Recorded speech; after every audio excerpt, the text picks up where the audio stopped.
नमस्कार, मैं हूं विद्यासागर। स्वागत है आप सभी का आज महाराष्ट्र में। और बुलेटिन में सबसे पहले बात कोरोना की करते हैं। महाराष्ट्र में कोरोना का कहर थमने का नाम नहीं ले रहा है। प्रदेश में रविवार को 56,647 नए मामले सामने आए हैं और 669 लोगों की मौत हो गई है।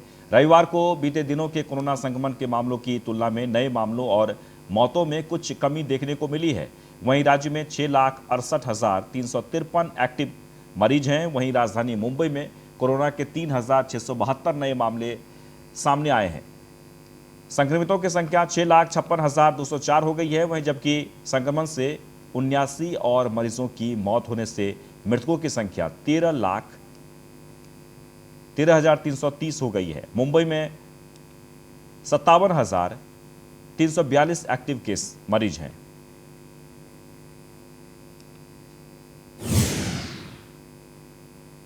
तो महाराष्ट्र की राजधानी मुंबई में कोरोना वैक्सीन की बहुत किल्लत है और इसी वजह से 45 साल की उम्र और उसके ऊपर की उम्र वालों का वैक्सीनेशन को सोमवार से रोक दिया गया है। बीएमसी ने रविवार को इस बात का खुलासा किया। कोरोना वैक्सीन की बहुत किल्लत है। यह कदम वैक्सीन की कमी की वजह से उठाया गया है। इससे पहले बीएमसी ने जानकारी दी थी कि मुंबई के नायर अस्पताल, BKC, jumbo COVID centre, Cooper अस्पताल, सेवन हिल्स अस्पताल और राजावाड़ी अस्पताल में कोरोना की वैक्सीनेशन लगाई जानी है। वहीं 18 साल की उम्र के ऊपर के लोगों का वैक्सीनेशन भी मुंबई में सिर्फ 5 सेंटर्स पर ही किया जा रहा है।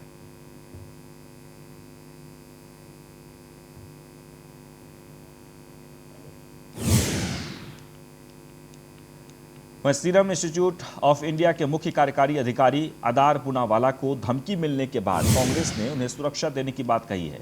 कांग्रेस का कहना है कि आदार पूनावाला को कोई हाथ नहीं लगा सकता है। महाराष्ट्र कांग्रेस अध्यक्ष नाना पटोले ने सोमवार को एक बयान में कहा कि आदार पूनावाला ने लंदन में कहा कि भारत नहीं जाऊंगा और बड़े नेताओं ने मुझे धमकी दी है। देश में उनको कोई भी हाथ नहीं लगाएगा। उनके सुरक्षा की जिम्मेदारी कांग्रेस लेगी। उन्हें यह बात सामने लानी चाहिए कि उन्हें धमकी किसने दी है। पूनावाला ने लंदन के अखबार द टाइम्स के साथ बातचीत में शनिवार को कहा था कि वैक्सीन की आपूर्ति की मांग को लेकर भारत के सबसे शक्तिशाली लोगों में से कुछ ने उन्हें फोन पर धमकी दी है।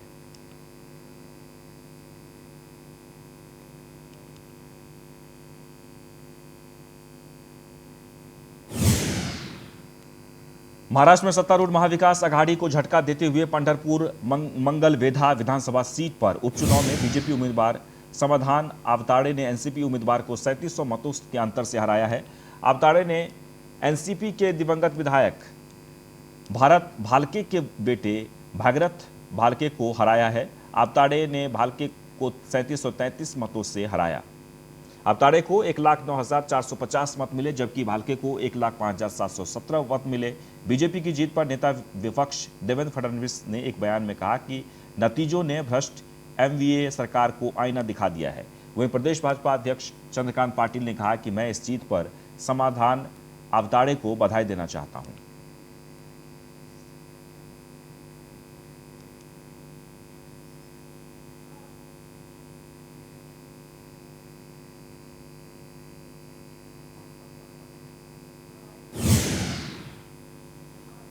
महाराष्ट्र के रायगढ़ जिले की उरण मेडिकल वेलफेयर एसोसिएशन ने सरकारी कोविड केंद्र में मरीजों को मुफ्त सेवाएं प्रदान करने का निर्णय लिया है। इससे उरण तालुका के मरीजों को बेहतर सेवाएं मिलेंगी और बड़े शहरों में अस्पतालों में जाने वाले रोगियों की संख्या में कमी आएगी।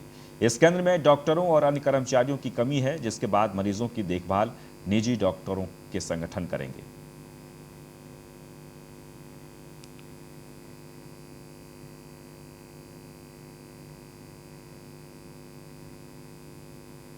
एसोसिएशन एक बड़ा संगठन है डॉक्टर्स का, जो प्राइवेट डॉक्टर्स का संगठन है जो उरण और तालुका परिसर में काम करता है। और हमने देखा कि उरण में जब से सेकंड वेव हुई है तो यहाँ पर बहुत सारे पेशेंट आ रहे हैं। मेरे पीछे आप देख रहे हैं कि यहाँ का जो डीसीएचसी कोविड सेंटर है जो 47 बेडेड है अभी फुल भरा हुआ है। और इसमें गवर्नमेंट डॉक्टर्स काम बहुत अच्छे से काम करें लेकिन उनकी संख्या काफ़ी कम है। तो हमारे जो जिलाधिकारी मैडम है, डिस्ट्रिक्ट कलेक्टर मैडम निधि मैडम, 47 बेडेड पूरा ऑक्सीजन बेडेड है और हमारे पास गवर्नमेंट के खाली 6 डॉक्टर्स है। उसमें से 5 लेडी डॉक्टर है और 1 जेंट है। उसमें से 3 डॉक्टर अभी कम हो गए। खाली 3 डॉक्टरों पे पूरा लोड आने वाला है।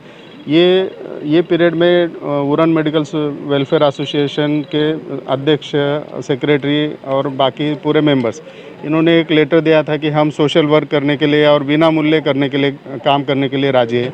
47 बेडेड पूरा ऑक्सीजन बेडेड है और हमारे पास में आज से 18 वर्ष के ऊपर के युवकों के टीकाकरण की शुरुआत हो गई है। वैक्सीनेशन के लिए जिले में 5 जगह सेंटर चालू किए गए हैं।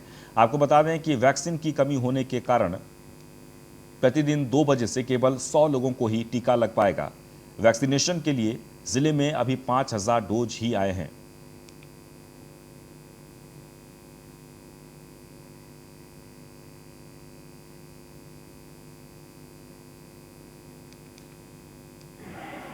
जिले के अंदर में 5000 डोज मिले थे। उसमें 5 सेंटर है, 5 सेशन चलने वाले, 2 वर्धा में है, आरवी, हिंगनघाट और कुलगांव। तो इसमें कैसा हो रहा है कि अपने को पहले ऐप पे रजिस्ट्रेशन करना है। रजिस्ट्रेशन के बाद में अगर आपको डेट मिलती है, वो डेट को आपको आना पड़ता है और वो डेट का शेड्यूल पूरा हमारे मोबाइल में आ जाता हमारे ऐप पे।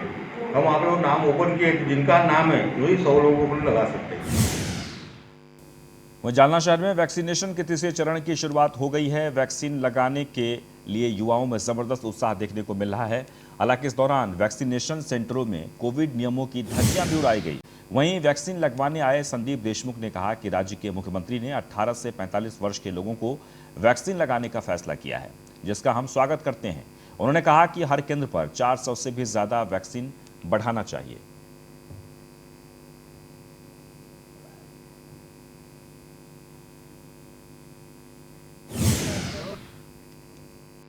ये माननीय मुख्यमंत्री जी उद्धव जी ठाकरे साहब ने जो डिसीजन लिया है वो बहुत ही करेक्ट है, क्योंकि अभी इन्फेक्टेड जो हो रहे हैं वो युवा ही ज़्यादा हो रहे हैं।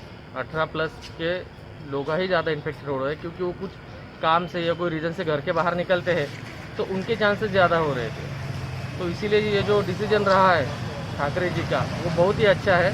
सिर्फ इतना करना चाहिए कि जो अभी 400 वैक्सीन मिल रही है एक सेंटर में, थोड़ी अगर ज़्यादा वैक्सीन मिलती है, कुछ ज़्यादा पैमाने पे अगर वैक्सीन हो पाता है तो बहुत अच्छी बात है। बुल्ढाना जिले के शेगांव शहर में स्टेट बैंक में लोगों की भारी भीड़ जमा हो गई है। इस दौरान जमकर कोविड नियमों का उल्लंघन देखने को मिला।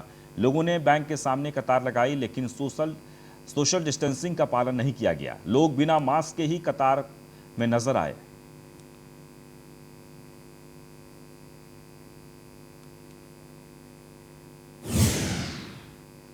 तो कोरोना मरीजों की बढ़ती संख्या को देखते हुए बीजेपी ने 5000 रक्त की बोतलें दान करने का संकल्प लिया है। बोरीवली पूर्व मेगा पार्टी हॉल में भारतीय जनता पार्टी के विधायक सुनील राणे की ओर से मेगा ब्लड डोनेशन कैंप का आयोजन किया गया। इस मौके पर उत्तर मुंबई के सांसद गोपाल शेट्टी विशेष अतिथि के तौर पर मौजूद रहे।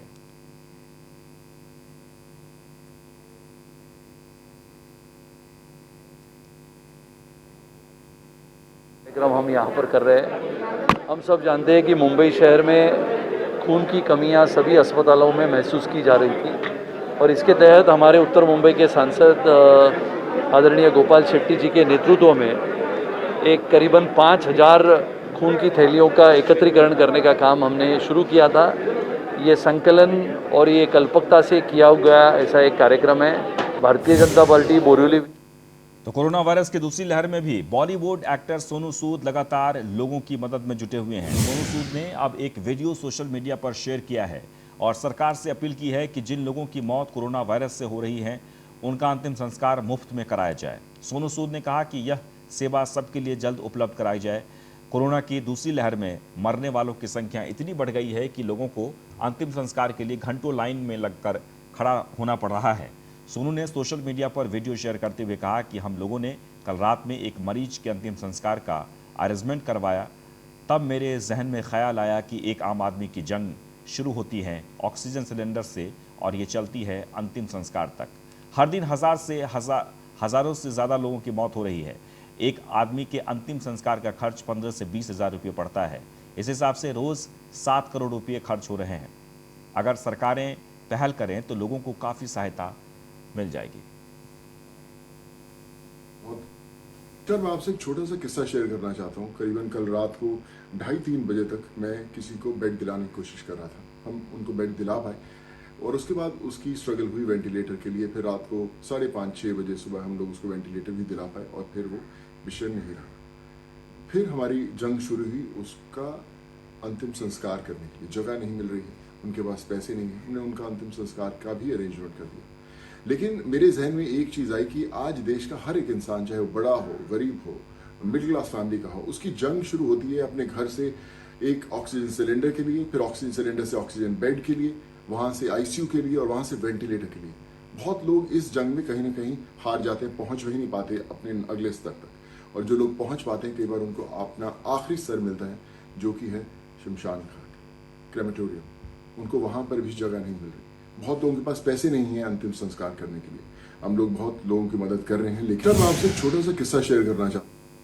वहीं अमरावती जिले में वैक्सीन का टीका लगाने के लिए वैक्सीनेशन केंद्रों में सुबह से ही लोगों की भारी भीड़ लग गई, लेकिन सेंटर में वैक्सीन उपलब्ध नहीं होने से लोगों को निराश होकर वापस लौटना पड़ा।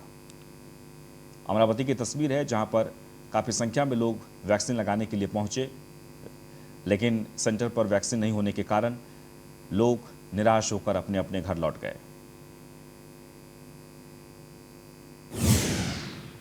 महाराष्ट्र के पूर्व गृह मंत्री अनिल देशमुख पर 100 करोड़ की वसूली का आरोप लगाने वाले मुंबई पुलिस के पूर्व आयुक्त परमबीर सिंह पर अब एक क्रिकेट बुकी से पैसे वसूली करने का आरोप लगा है। क्रिकेट बुकी सोनू जालान ने परमबीर सिंह पर आरोप लगाया है कि साल 2018 में परमबीर सिंह ने उस पर मकोका की धारा लगाकर उससे 3 करोड़ 45 लाख रुपए वसूल किए थे। इसके अलावा सोनू जालान ने पुलिस अधिकारी प्रदीप शर्मा और कोथमीरे पर भी आरोप लगाया है। इस संदर्भ में सोनू जालान ने डीजीपी संजय पांडे, गृह मंत्री दिलीप वलसे पाटिल और मुख्यमंत्री उद्धव ठाकरे से इस बात की शिकायत की है। संजय पांडे द्वारा इस प्रकरण को तत्काल राज्य के क्राइम इन्वेस्टिगेशन ब्रांच को सौंप दिया गया है।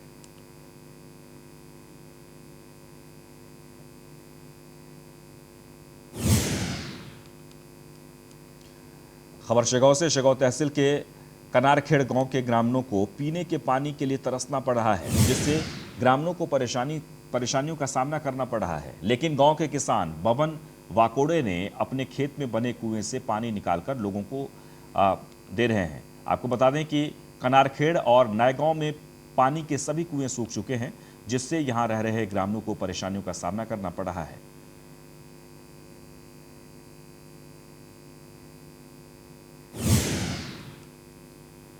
वहीं नागपुर ग्रामीण के उमरेड में कोरोना मरीजों के इलाज के लिए उमरेड वाइन बार एसोसिएशन सामने आया है। एसोसिएशन की ओर से प्रशासन को दवाइयां, इंजेक्शन, नेबुलाइजर, स्टीम वेपोराइजर मुहैया कराई गई है। एसोसिएशन की इस पहल की उमरेड वासियों ने जमकर सराहना की है।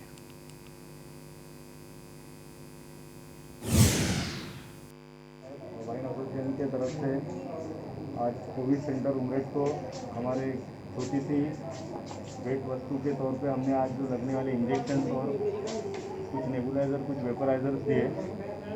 डॉक्टर लोगों ने जो प्रिस्क्राइब करके दिए थे, पूरे कायदे कानून से हमने आज हॉस्पिटल को डोनेट किया है। उमरेड वाइन बार एसोसिएशन की तरफ से हमने एक छोटी सी पहल की है। उमरेड में हम सब, जैसे सबको पता है कि सब जगह पैंडेमिक चालू है, कोविड के बहुत सारे पेशेंट्स हैं और बहुत सारे लोग बहुत इतने गरीब है कि मेडिसिन अफोर्ड नहीं कर पाते और बाकी सारी भी चीज़ें हैं। तो हमने उमरेड वाइन बार एसोसिएशन की तरफ से एक छोटी सी पहल करते हुए अमरावती जिले में कोरोना का कहर थमने का नाम नहीं ले रहा है। जिले में हर दिन बड़ी संख्या में मरीज सामने आ रहे हैं, जिसे देखते हुए महाराष्ट्र नवनिर्माण सेना की ओर से महानगर पालिका आयुक्त प्रशांत रोड़े के ऑफिस को सैनिटाइज किया गया।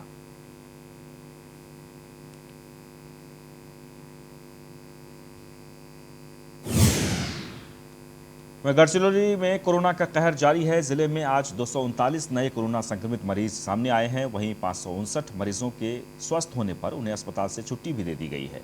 वहीं जिले में आज 11 मरीजों की मौत हो गई है। कोरोना के कारण जिले में अब तक कुल 448 मौत हो चुकी।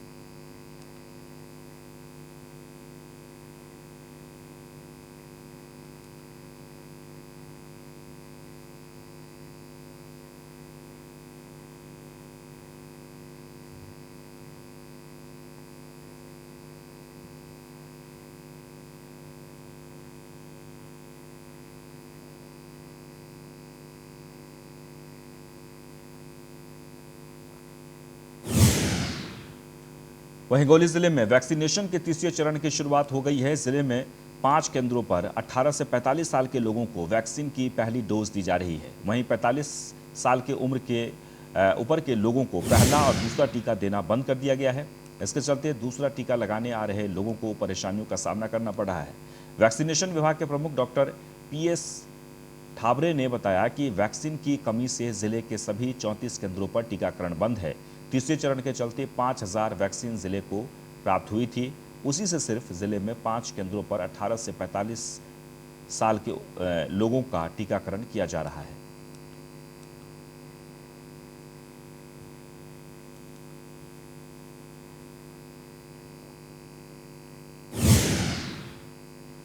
रायगढ़ जिले के माणगांव तहसील के निजामपुर डिवीजन में विले भागाड़ औद्योगिक क्षेत्र में इंटरनेशनल पास्को कंपनी में स्क्रैप को लेकर विवाद हो गया है, जिसे लेकर इस झगड़े में 5 ट्रकों सहित 25 वाहनों में तोड़फोड़ की गई और इसमें महाड़ विधायक भरत गोगावले के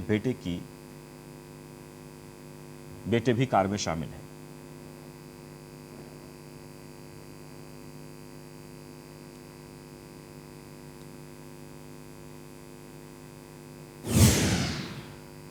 वहीं जालना के बदनापुर तालुका के चिखली गांव में तेज हवाओं के साथ बारिश हुई है। वहीं इस दौरान कुछ जगहों पर आकाशीय बिजली भी गिरी है। अचानक हुई बारिश की वजह से खेत में काम कर रहे लोगों में हड़कंप देखने को मिला। बेमौसम बारिश से किसानों को काफी नुकसान भी पहुंचा है। जालना की तस्वीर है जहां पर बेमौसम बारिश हुई है और बेमौसम बारिश के कारण किसान काफी परेशान हैं।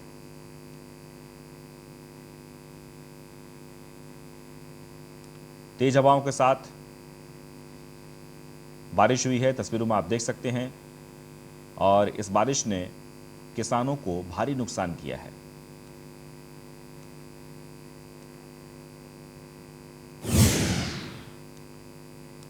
खबर चंद्रपुर से, जहां पर ऊर्जा नगर स्थित थर्मल पावर स्टेशन के बॉयलर नंबर 9 और 10 के कन्वर बेल्ट के पास आग लग गई। आग से लाखों रुपए का सामान जलकर खाक हो गया है। आग लगने की जानकारी के बाद वहां मौजूद मजदूरों में कन्वर बेल्ट को बीच में ही काटकर आग को आगे फैलने से रोक लिया गया। वहीं सूचना मिलने पर मौके पर पहुंची दमकल की गाड़ियों की मदद से आग पर काबू पाया गया।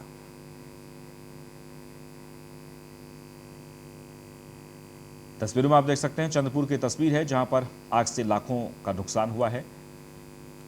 हालांकि कड़ी मशक्कत के बाद इस आग पर काबू पा लिया गया। थर्मल पावर स्टेशन में आग लगी है।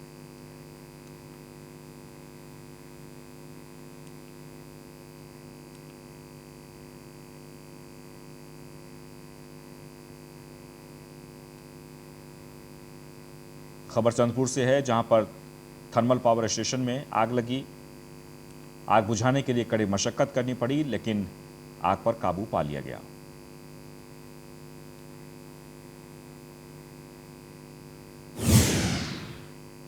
लातूर में कोरोना नियमों की खुलेआम धज्जियां उड़ाई जा रही हैं। जिले में दुकानों का संचालन जारी है। जिले में नियमों का उल्लंघन कर खुलेआम शराब की बिक्री भी की जा रही है। पुलिस प्रशासन खुले में दारू बेचने वालों पर मेहरबान नजर आ रही है। लातूर की तस्वीर है जहां पर कोविड नियमों की खुलेआम धज्जियां उड़ाई जा रही है। सोशल डिस्टेंसिंग का पालन नहीं किया जा रहा है और लोग धड़ल्ले से शराब बेच रहे हैं।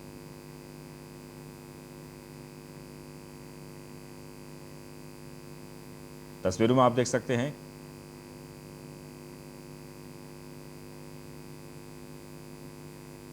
नियमों का उल्लंघन कर शराब बेची जा रही है और लातूर की यह तस्वीर है। हालांकि कर्फ्यू लगाया गया है।